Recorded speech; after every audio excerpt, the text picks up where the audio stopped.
Good morning, everyone. November 2015 meeting of the Safety Committee. Do we have any public speakers, Mr. Mayor? No, sir, no public speakers. I'd like to approve the minutes from the October 28th meeting. Second, any comments, questions, or revisions to those minutes? If not, all in favor? Aye. Report of the Chief Safety Officer, Mr. David Mayer.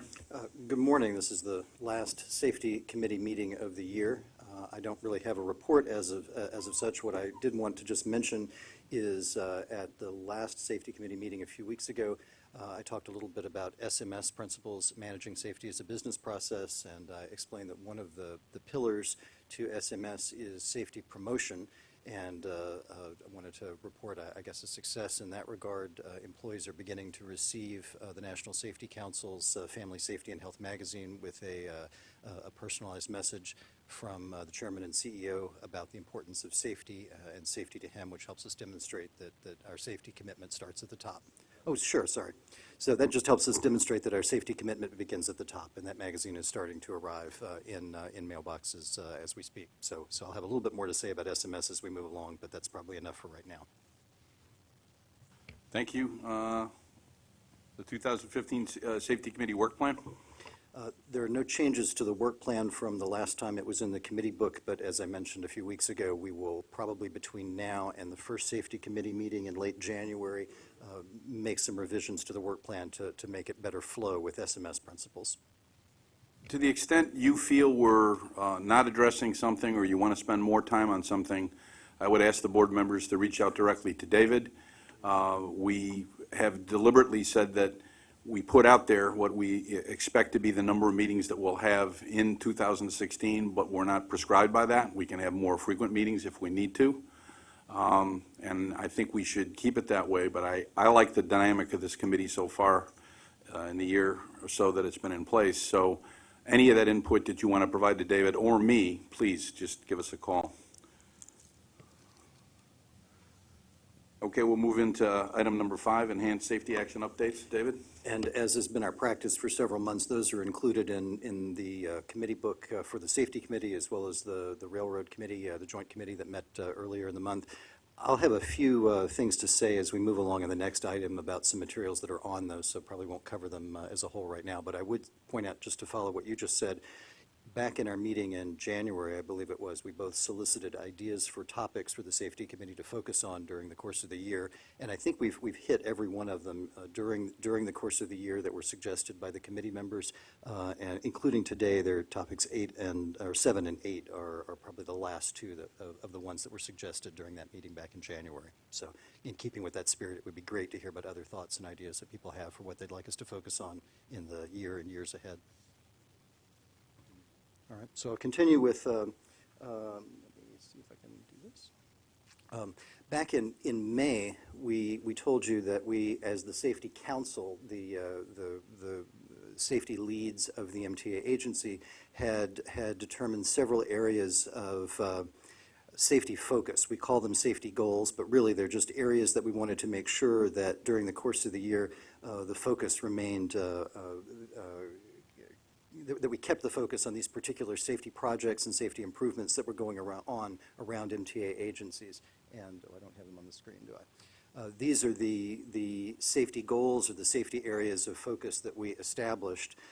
And I wanted to give you, I think I've got one slide on each. I just kind of wanted to give you a thumbnail sketch of some of the progress that's been made against each of these, with the exception of fatigue, since that's agenda item 7 for our meeting this morning. I won't talk about it in this little section of the meeting. So first, to talk a little bit about safety reporting. You've heard a great deal about C3RS, the confidential close call reporting systems that have been stood up at both of the MTA railroads. There's really been tremendous progress made at this reporting program. Literally hundreds of reports have been received on both railroads, which is a good thing. We want to encourage reporting. And peer review teams at both railroads are processing and beginning to process those reports as currently, which is also a good thing. The two different railroads took a little bit of a different approach to rolling the program out. As you probably know, the Long Island Railroad has been rolling it out from facility to facility, a geography-based approach, whereas Metro North has taken a demographic or a job title-based report or approach. But regardless, both of those are proceeding nicely. The two railroads are not the only agencies with reporting systems for safety concerns. New York City Transit has had a near-miss close call reporting system for a number of years and a very active program associated with that. And there's also a near-miss reporting program for bridges and tunnels that triggers appropriate response and investigation where called for. So that's something that's happening throughout the MTA's agencies, and several of us are talking about how we may make improvements on that in the time ahead. So certainly you can stop me as you want to if you have questions, but I'll just kind of move on through this. I reported last month, just a few weeks ago, that we had a metrics workshop to talk about safety metrics, and I have some pretty pictures of the workshop participants there. Sort of our focus there was reviewing SMS, or safety management principles, focusing on appropriate goal statements for each of the agencies, and then beginning to develop new metrics. And when I say new metrics, the thing that I hope will be important about them is they bring a focus on predictive activities and prevention activities, as opposed to reporting lagging indicators that report how we did last month or last period or last year. And that's really sort of the whole goal of SMS is prevention of major events, not so much focusing on the lagging indicators that report what has happened recently. So a lot of work is going on behind the scenes, and that may be some changes to the work plan for the coming year as we begin to talk to you as early as our January meeting about new metrics that we'll put in front of you, and more importantly, why we believe those are the appropriate things to focus on. Pedestrian safety has been an important focus throughout the year, and obviously it's been a discussion at the board level and also at this committee level. Right now, the Department of Buses is pilot testing 2 systems on 6 buses. One of them is a pedestrian turn warning system that provides an external audio warning when the bus is making a turn. That warning is adjusted for ambient street noise so that it's at an appropriate volume level for the conditions. And there's also a collision avoidance system that's being tested that alerts operators to collision hazards on the forward or side of the bus. And from what we have heard, those activities are proceeding very, very nicely and with very positive results, and it's very likely that there'll be much more extensive testing of these systems in the year ahead. Mr. Merdler, did you? On the division of buses, I know, based on what I've heard from both Darrell and others, that the division of buses has been looking at the routes that the various buses take, particularly the articulated buses. And they have been looking at it from one perspective, and perhaps more than one. The perspective is what is the most efficient, the other perspective is safety. My question to you is, will there come a time where from purely a safety standpoint, you take a good hard look at the routes that some of these buses have to take, particularly the articulated buses in New York City as they wind through the streets, particularly in the outer boroughs? I think it's probably appropriate for me to hand that off to Steve Vidal from the Department of Buses. So over the last year, each of our road operations boroughs, divisions, have been working closely with the Department of Transportation's Borough Task Force for Vision Zero, and putting together a list of routes and stops and actually turns that may need to be modified or adjusted. So the dialogue between Department of Transportation and Transit Authority has grown exponentially over the last year and a half, where a lot of our concerns, exactly what you're talking about, Commissioner, are being collaboratively worked at. So I think the board has seen a couple instances over the last board meetings where some reconfiguration of routes have already happened, but it's a process that's pretty dynamic as we speak. A point.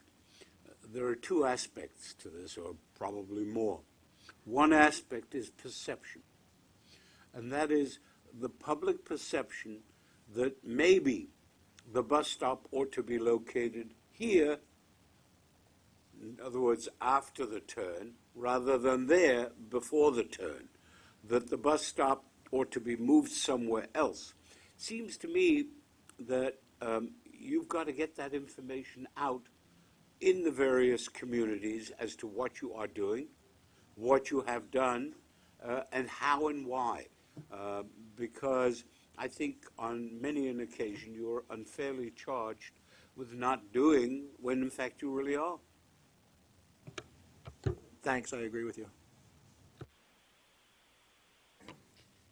And even though when we think about pedestrian safety, we think about buses, but certainly that's not the only MTA agency that's concerned with pedestrian safety. As we conduct capital construction projects around the city, we're very careful with how we design the lane closures or temporary changes to traffic flow. Those are done with MPT, Maintenance and Protection of Traffic standards employed, and also pedestrian managers, sort of like crossing guards, are assigned to areas affected by construction to minimize the possibility of pedestrian accidents.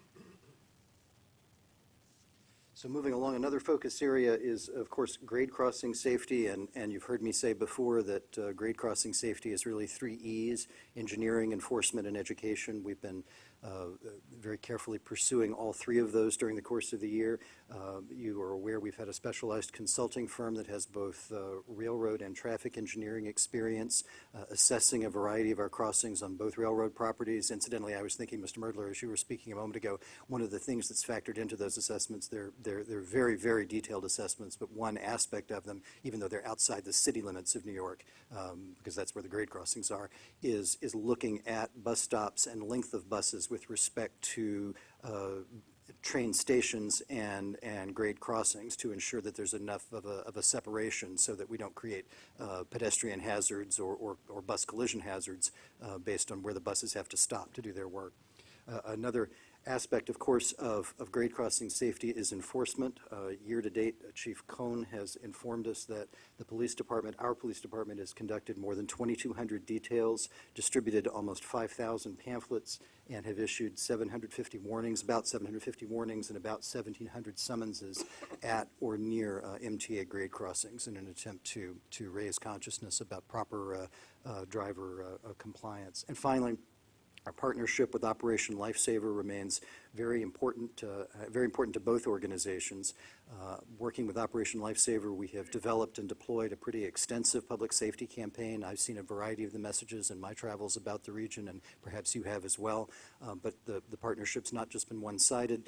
We have provided a great deal of input to Operation Lifesaver as it has tried to make, and I think is in the year ahead going to be very successful at broadening its educational materials to make sure that they're really very appropriate to passenger rail and the urban environment that characterizes so much of our service area. We've also kept the focus during the year on the recommendations, the safety recommendations that have been issued to us by external parties, such as the Blue Ribbon Panel and the NTSB. The Blue Ribbon Panel's recommendations focused on safety culture, track maintenance, track access, the capital program, succession planning, and communications, and a great number of those recommendations have been successfully implemented at the MTA agencies. And the NTSB recommendations really focused on safety risk management and safety oversight.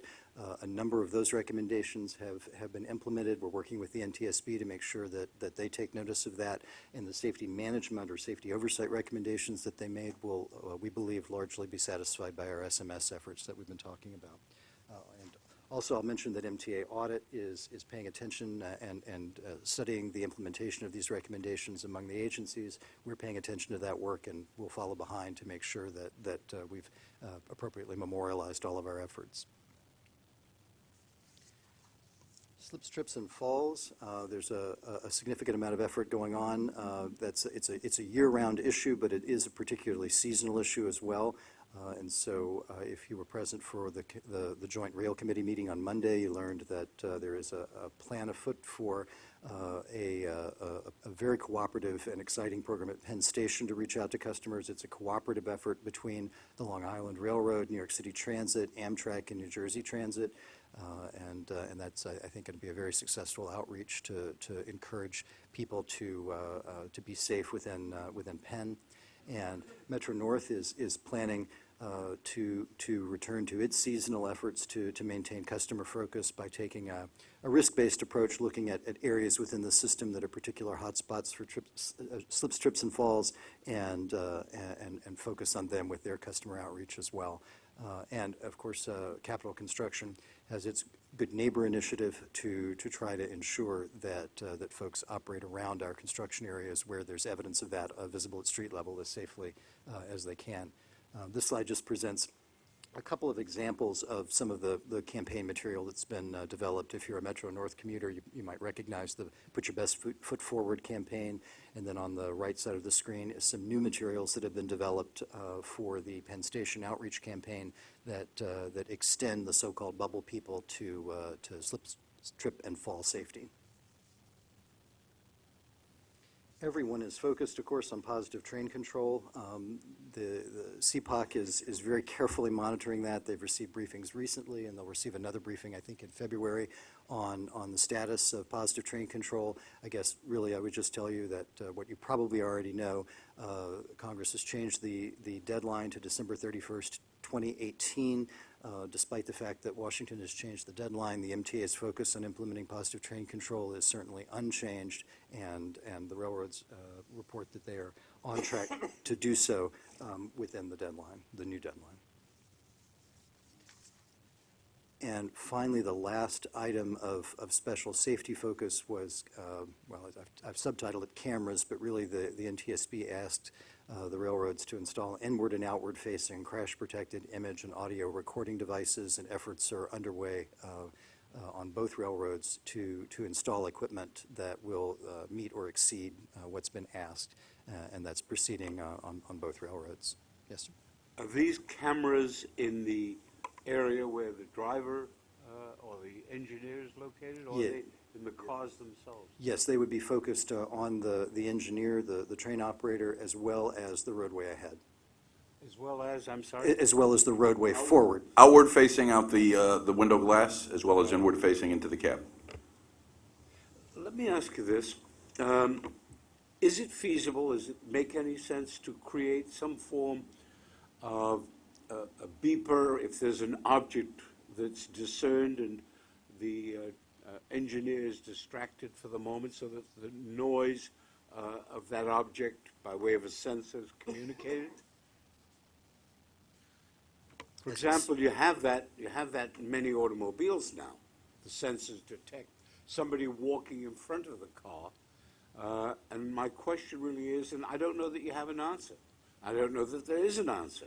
But the question is, could we have some form of sensor that beeps if there's something on the track there and he isn't aware of it at the moment? Well, go ahead. I was just going to say conceivably, yes, since you gave me an out to say I don't know. The honest answer is I don't know if there's any state-of-the-art on that first blush responses. I'd be very concerned about false positives when the locomotive engineer's primary responsibility is to be very expertly scanning the track ahead. But I don't want to dismiss it completely. There may be technology out there that I'm not They aware have of. it, as you know, they have it on most automobiles now with the sensors in front to tell you if somebody's crossing near you, in front of you, or on the side of you. It may be possible. The technology is there from a physics standpoint. The question is its applicability on something that moves as fast as the train is and as narrow as the right-of-way is, because you've got obstructions just outside the dynamic clearance envelope that you would need to discount versus ones that are inside the dynamic clearance envelope. I mean, it give you a longer dissertation, but even that technology, it took a while to perfect before it's on cars as it is today. And you get the audible warning, the seat warning, the vibration warning and everything, but they're pretty effective. Excuse me, Tom. That, just to clarify, that is the technology that we're testing on buses. That is one of the technologies. Is that on the side alerts and the front alerts? Yes, it wraps around it's in the front and it wraps around the side, around the operator. Not the complete length of the bus, but right around the front portion of the bus. Because that's an extension of the automobile technology that's in place today. Yes. We can take a look at it. We will take a look at it. Continue, David. Sure. So the next agenda item is item number 7, and that is fatigue. To address this topic, we've asked Andrew Kuzimko from the Office of Strategic Initiatives in New York City Transit to talk a little bit about Transit's activities to study the issue of fatigue and address it there. So, thank you, David. I'm going to give a quick summary. Can everyone hear me? Just speak into the mic. All right, so, yeah. All right, I'll give a summary of work we did last year on fatigue risk management. This work was asked for by the president, Carmen at the time, in the wake of 2 derailments. Oh. Does this work? All right. So this work was asked for in the wake of 2 derailments. This was Metro North in the Bronx and in Chicago at O'Hare Airport, in which, in both those cases, operator fatigue was found to be a factor. And so New York City Transit wanted to know if our policies were allowing for proper rest and management of fatigue among our own train and bus operators. So to do this work, we basically looked at 2 data sets. The first one, and since we did this work last year, the data was from 2013. The first data set was all tours, basically the schedule for all train and bus operators in 2013. The second data set was all incidents recorded. And an incident doesn't, of course, mean a serious accident. It's typically something much less serious than that. We looked at all incidents in which human error seemed to be the reason. So we took out mechanical problems and we took out severe weather. We even took out things like probationary employees who tend to have more incidents accrue to them. And the analysis we did was a large statistical study which basically married up these 2 databases and looked for connections. We wanted to see if those tours that had fatigue indicators, that would be long hours, many days in a row, et cetera, were more likely to have the incidents occur during those tours. One thing that's important to point out is that that database of incidents I mentioned, when you limit it for human errors, it's very small. I listed here, it's 1.6 incidents per 1,000 tours for a train operator and 1 per 1,000 for a bus operator. To put that in context, if you take out vacations and holidays, et cetera, a train or bus operator might work 220 tours a year. So we're talking about 1 incident every 4 years or so. If that's all clear, then I'll kind of move on to what the results of this were. We'll do subways first. And the first thing we found... I'm going to just jump in there because I learned something in my 10 years in safety, and a number of things. But one thing I learned is that we roll the dice here very often. We run so many trips. We don't want to leave you with the impression that the 1.6 is low and not to worry. There is a point at which, if the occurrence is frequent enough, it alerts the person who is involved in it and others around them that there's a problem. But at that level, you wouldn't necessarily detect that. It's like it's a hidden hazard. So, because I was kind of surprised at that number, 1.6 per 1,000. So, what we have here are the factors that were found to have a statistically significant relationship with incidents. And there are 3, what we call start time variance, before and after an RDO. I should mention RDO is transit speak for a regular day off. So that would be your weekends, whether that's Saturday, Sunday, or in the middle of the week. And low tenure is on the subway side. Those last 2, before and after an RDO and low tenure, aren't really fatigue related, but they do have a relationship with incidents. Start time variance, of course, is fatigue related, or could be. And what we mean by that is if you worked one day coming in at your regular time of 8 a.m. and then the following day you were asked to come in early, say at 4 a.m. to start your shift early, that's throwing someone off their sleep schedule. They might not be able to get the full rest they need, and they could be at risk of fatigue. Before and after an RDO was interesting. It's hard to understand exactly why that relationship is there, but you can guess as to why. Maybe it's someone's focusing on their weekend plans, or they may be coming back from their RDO. They are not getting kind of a work night type of sleep on Sunday night as they would on a weekday night. And then it's also important to point out those factors that we did not find any relationship with increased incidents.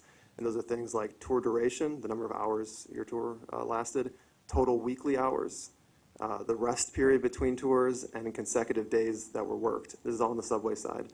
And that's not to say that those factors can't drive fatigue. Of course they can if you're not getting enough rest between your shifts.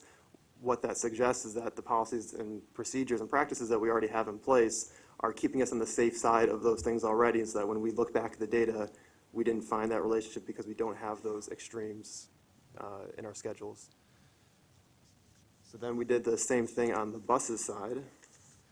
And here there were 4 factors that had a statistically significant relationship with incidents. The first is irregular night work, which is similar idea to start time variance. That's someone who doesn't normally work nights, but they're asked to work a night every so often, and they were found to have a greater likelihood of an incident occurring on that night shift. Again, before or after an RDO, and low tenure, and then something specific to buses, which is large swing time. So all these factors, as you can see, had a higher likelihood of an incident. Large swing time is the one that's unique here. So again, you can kind of look in the results and try to figure out why that would be. For large swings, we have those schedules because there are routes with a very low ridership in between the rush hours. So an individual with a large swing tour is probably hitting both rush hours. And what we found on the buses side is that the amount you're exposed to traffic as a bus operator is directly proportional to the likelihood of an incident occurring. And so to prove that point or demonstrate that, if you look at the irregular night work, somebody who works regular nights actually has a very low rate of an incident occurring because there's very little traffic. It's much easier to drive a bus without an incident. Probably similar for somebody whose tour involves one rush hour and the rest of the time is a lower traffic period. So not every connection with incidents is something that we necessarily, can do a lot about or want to necessarily take action on.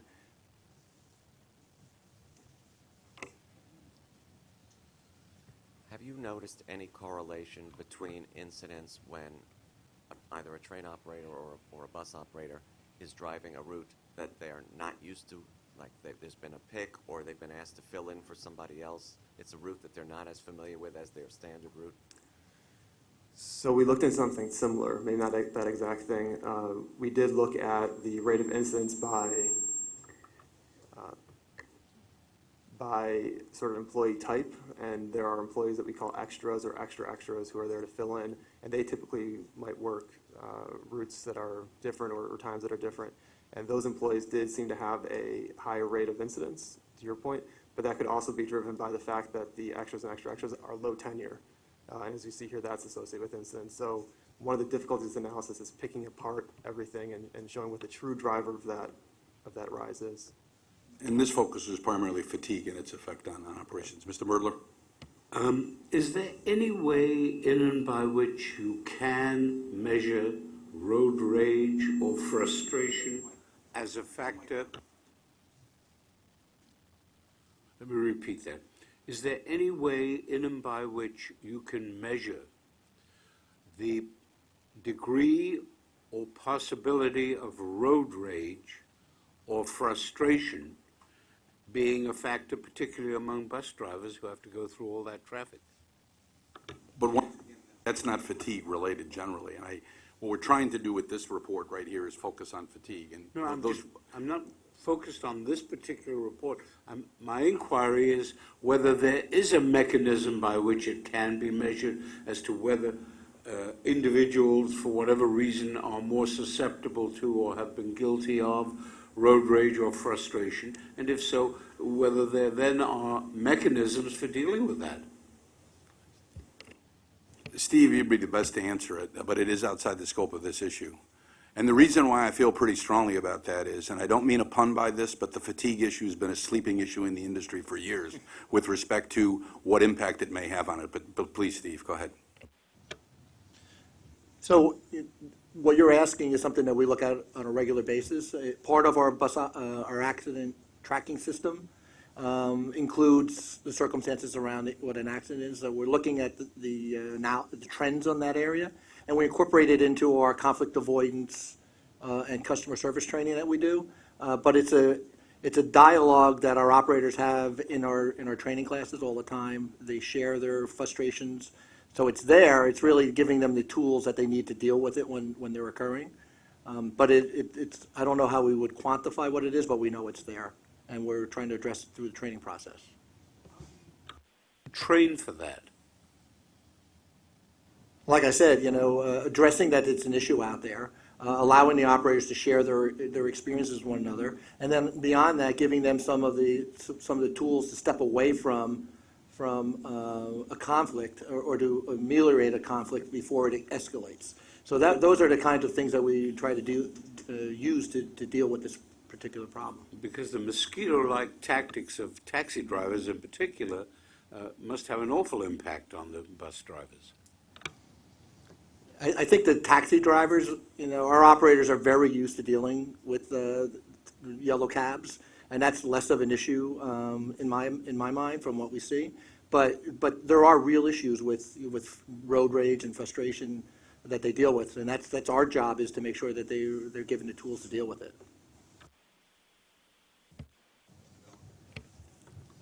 Thank you. Just two quick questions. The first is, whenever I look at something like this, it's very interesting, and thank you. I'm just curious about our feelings about the accuracy or the plus or minus deviation from what might be accurate, because all these things, you have measuring issues. And my second is, are we discussing these with the union leadership? Presumably that's a yes, but I'd like to hear a little about that, if you can answer both of those. Well, first of all, we do need to make sure that we're statistically valid in what we do. So they run down those issues, and we can elaborate on that. The real reason why I responded to Mr. Birdler the way I did is that there are areas in safety and other areas in health we need to be guided by the science, not the emotion. Whether it's Ebola, whether it's Legionnaire's disease, whether it's, in this particular case, fatigue, because they start to enter into the issue of affecting one's rights, either of employment or what they can do and how they can live. And so what was asked to do in this is to be guided by the science in terms of gathering data and being able to measure, making sure we're looking at that data correctly, having that exchange with you, and then engaging with the collective bargaining units with respect to how do we address it.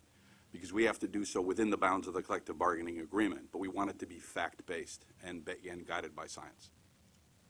I'll have a sidebar on the first one then, because it's just out of my own interest. Is it On the on second, the statistical one? Or yeah, Okay. I no need to Okay. waste everyone's time. Yep. I'm just curious about it. And on the second one, so that means that you have discussed these specific. No, not necessarily, Oh, no. okay. We will. I mean, we need Okay. to deal with it. I think Steve's going to talk about some stuff, because there's some, are you going to get into the issue of the circadian rhythm and stuff like that, or should I do that now? I'll start it.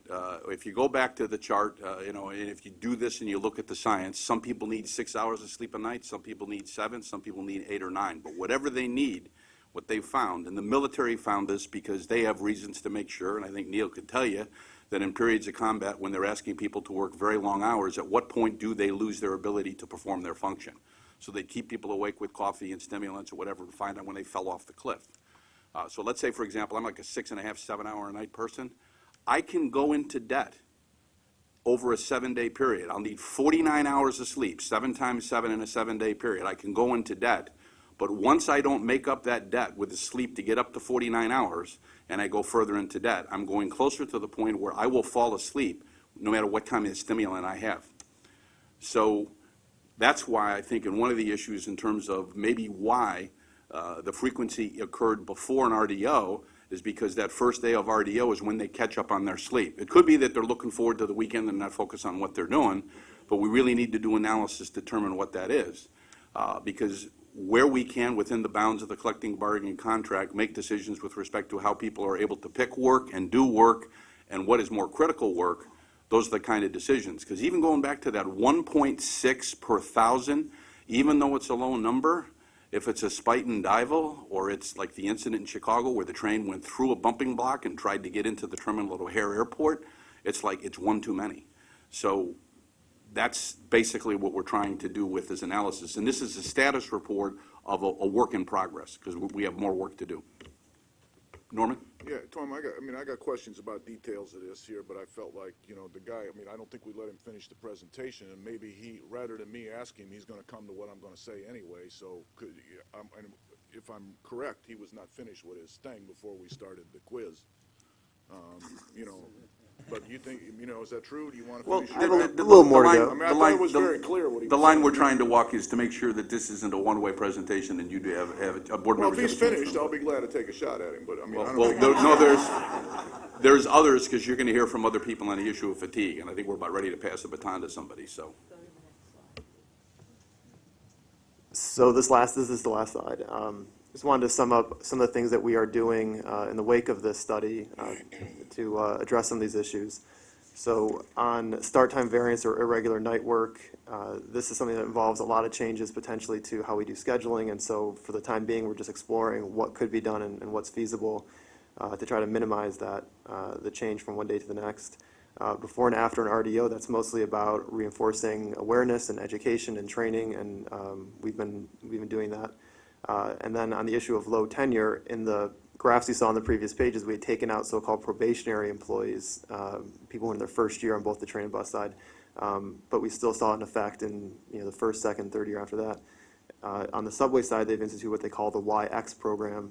The Y stands for yards, as in train yards, and this gives the train operators an opportunity to move trains and get more comfortable with that without having to be in full revenue service. And on the buses side, it's essentially limiting the amount of overtime or RDOs, those days off, that new employees can work. The last thing I want to mention is that we did not see, just to stress, a lot of correlations with other fatigue factors, total hours worked, tour duration, consecutive days, et cetera. And just to say one more point on the science, we did, in the course of doing this work, talk to a sleep research expert, a professor named Drew Dawson, and in addition to the things that Tom just mentioned, one point that he made very clear that we thought was interesting was it wasn't so much about the number of hours you worked that was that caused fatigue. It was the number of hours of sleep you got. And so as long as you are getting your 7, 8, or whatever is appropriate for you, those hours of sleep per night, with making up some a little bit here or there, you can work safely, quite a number of hours in between. We just need to make sure that we are allowing our employees, giving them the opportunity to get that sleep, and then hopefully they are actually using that opportunity to sleep. But I think I'll stop there. Thank you very much.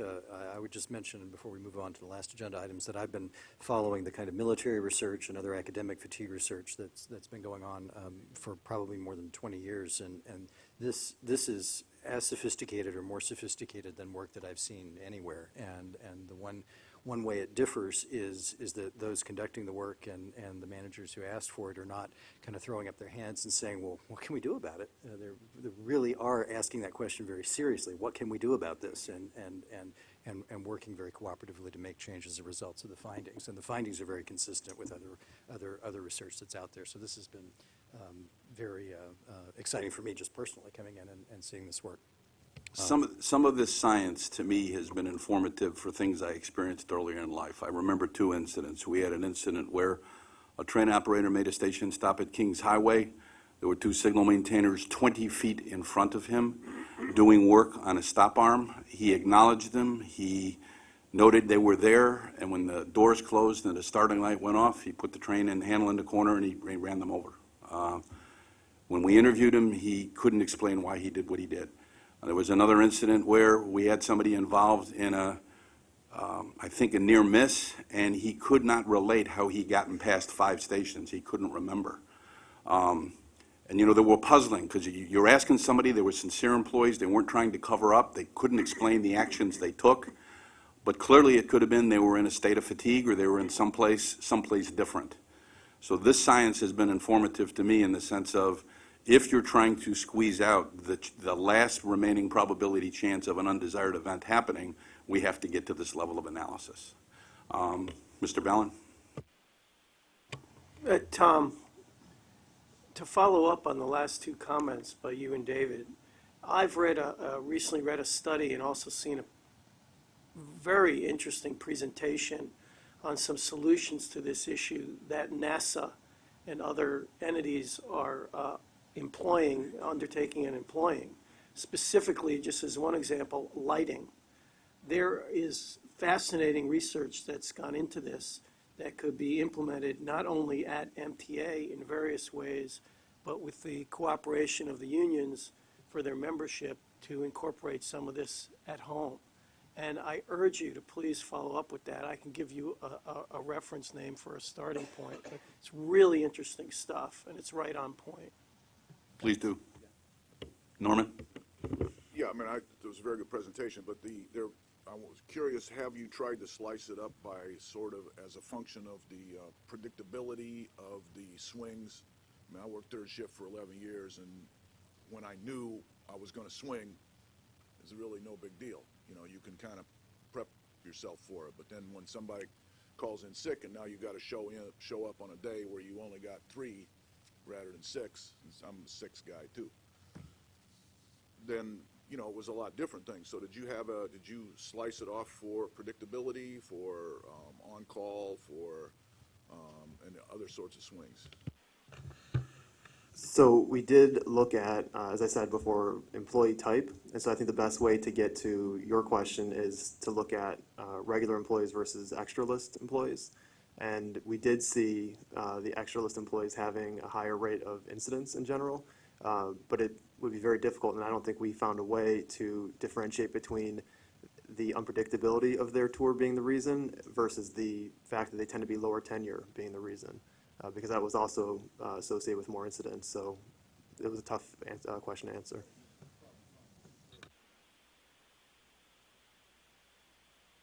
Because the people that are forced to swing are the junior people. Once you get enough seniority, you don't have to move around so much. You make your money on the job you're on. And I don't see how you'll ever dissect the two, you know. That's right. We found Which is the chicken, which is the egg. You know? right. Now, just to bring up a point on an incident in most people's minds, Spite and Dival, the locomotive engineer had 2 significant conditions, sleep apnea, and he also had just gone through a change in work tour. He was now starting to report to work at about the time he was clearing for work days before, I think 7 to 10 days before. So the body clock may not have acknowledged and changed over for what, because I think your point's well taken. People that work the midnight tour for years get acclimated to that, and they have their lifestyle change around that, and they just get their sleep cycles in tune. So we'll keep you apprised of this as it goes along. And we kind of figured that we couldn't talk about fatigue and obviously Spite and Dival without giving you a brief update on the sleep apnea pilot at Metro North. The initial screening of all Metro North locomotive engineers is complete.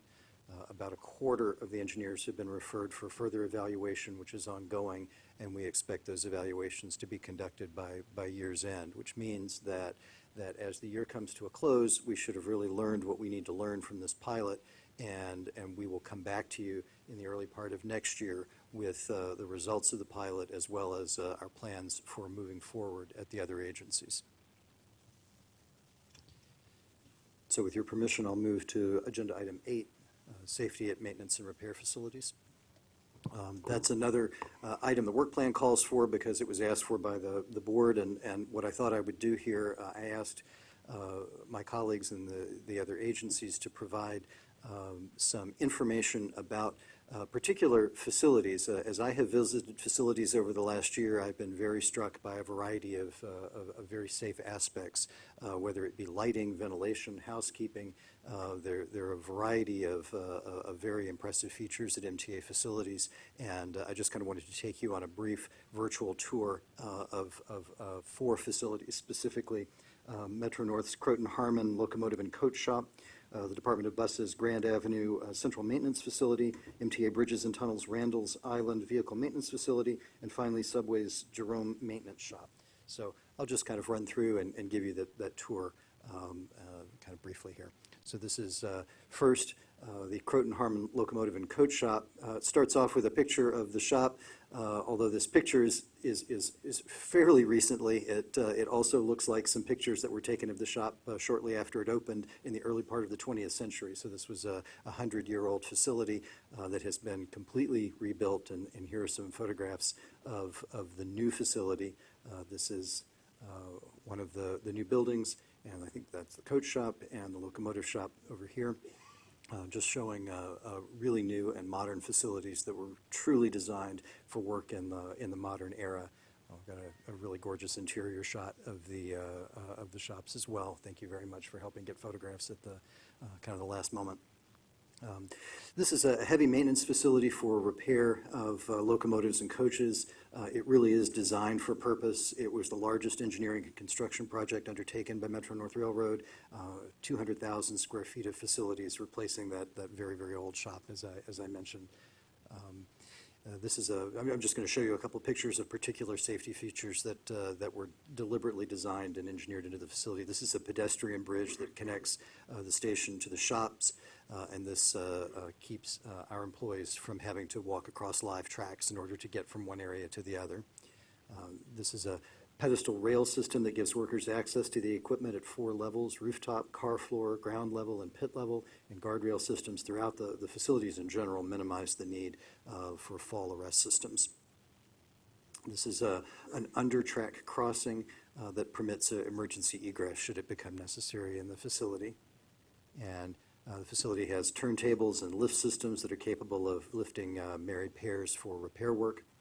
And this bridge crane that you see in the distance there is remotely operated, which allows the operator to stand well clear during moves. And finally, the last slide on this facility has a very purpose-designed duct system or exhaust system that automatically activates in the presence of diesel fumes to minimize inhalation hazards. So a little bit of a look now around Department of Bus's Grand Avenue Central Maintenance Facility. It's located in Maspeth, Queens. It's a 550,000 square foot bus depot and maintenance facility over 2 levels. It was built in accordance with New York State's Executive Order on Green and Clean State Buildings and Vehicle Guidelines. And it provides, on the first floor, depot space for 200 buses, and the second floor houses a truly state-of-the-art central maintenance facility for very major maintenance and overhaul and repair of buses. I really believe they could build buses there and not just repair them. Here's a picture of a technician at work.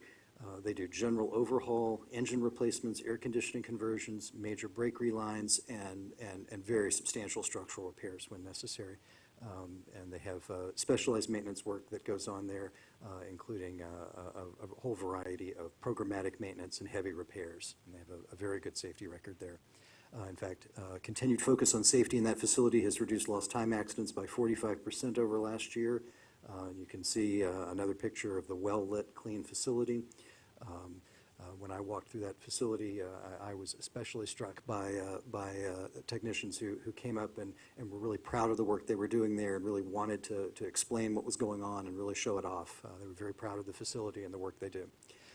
And clearly, safety is no accident. Safety is something that's managed and assured by keeping it in the forefront of employees' minds, and it's really critical to do that in order to drive accidents to where we want. And you see a group of people performing a maintenance task, and you also see a monthly evaluation form to make sure that the focus remains on safety. Another facility I wanted to mention to you was Bridges and Tunnels Randall's Island Vehicle Maintenance Facility. And it's a 24-hour-a-day, 5-day-a-week operation staffed by 27 employees in a 40,000 square foot indoor space on Randall's Island. Has automatic fire detection and protection systems, and it provides critical maintenance to keep a fleet of 437 various pieces of equipment and vehicles in operation and available. And that's particularly important during the snow fighting season, which is upon us, or will be upon us soon. In-house maintenance on more than 90% of all vehicles. They're very proud there and justifiably of the certifications the technicians have earned and the ability that the technicians have to work on all manners of vehicles. There's some photographs there that just show the wide variety of vehicles, to include a tunnel wash truck and flush trucks that they do at that facility. Just like at the other facilities, there's a significant commitment to safety. I mentioned housekeeping and illumination that's been deliberately improved there to be able to provide a safe work environment, and that even helps to show if management's interested in providing that kind of environment, it helps show commitment at the top to safety. Safety meetings are conducted on all shifts, and there's a free and open exchange of ideas on how to do the work safety and improve safety. And the results are evident, particularly that safety audits result in consistently positive results, and also show that we've produced a fire-safe workplace there. And these are just a few photographs, again, showing the clean, well-lit facility. There's some vehicles that are in storage there. There's the dispatcher's office that manages all scheduled repair as well as emergency services. Here is a vehicle up on a lift with work underway.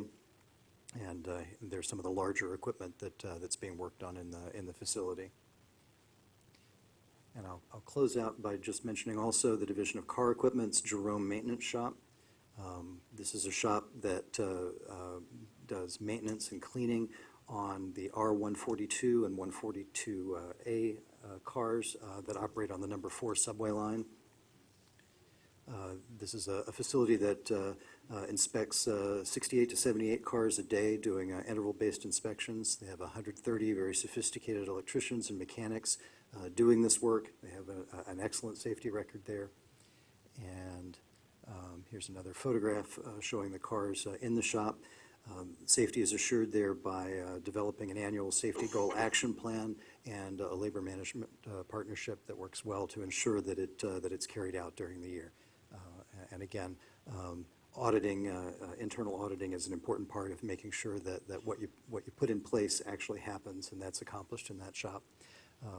Supervisors conduct pre-job safety briefings to ensure that employees are aware of the safety requirements of each job before it gets underway, and supervisors conduct weekly safety training observation program audits, or STOP audits, to make sure that the work is being done safely. So I just kind of wanted to provide that little very brief window into a handful of different but similar MTA facilities where hard work is going on all the time, but it's being conducted safely in a very effective work environment. Mr. Merdler?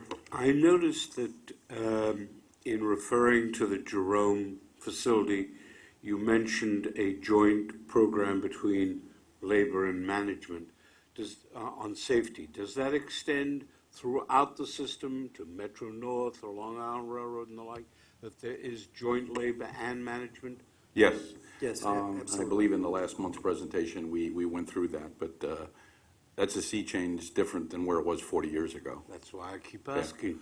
No, it's a good comment, Chuck, because 40 years ago, that venue was used at airing and putting on point all collective bargaining issues, and they used safety as the vehicle to do it. Both labor and management, they misused it or abused it or whatever. It's not that way anymore. And the prioritization, identification, prioritization of what needs to be done is part of that labor management commitment.